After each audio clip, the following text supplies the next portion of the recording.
तर नमस्कार मित्रांनो, आज आपण बनवत आहोत चिकन मंचाव सूप। तर चिकन मंचाव सूप कसं बनवत आहोत चला तर मी तुम्हाला दाखवते। तर आता आपण टाकलेलं आहे बटर आणि त्यात आपण थोडंसं तेल टाकत आहोत कारण की बटर जळू नये।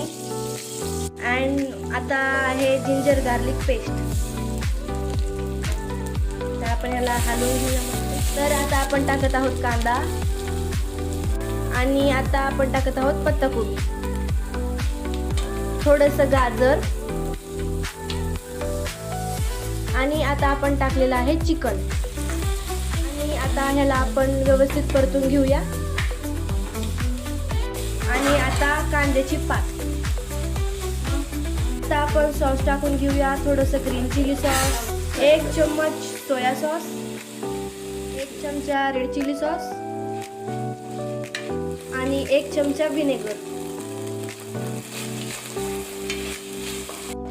आता आपण पाणी टाकलेलं आहे, थोडंसं मीठ। तर आपलं सूप उकळलेलं आहे आणि आता आपण टाकत आहोत कॉर्नफ्लोअर। तर आपलं चिकन मंचाव सूप अशा प्रकारे तयार झालेलं आहे।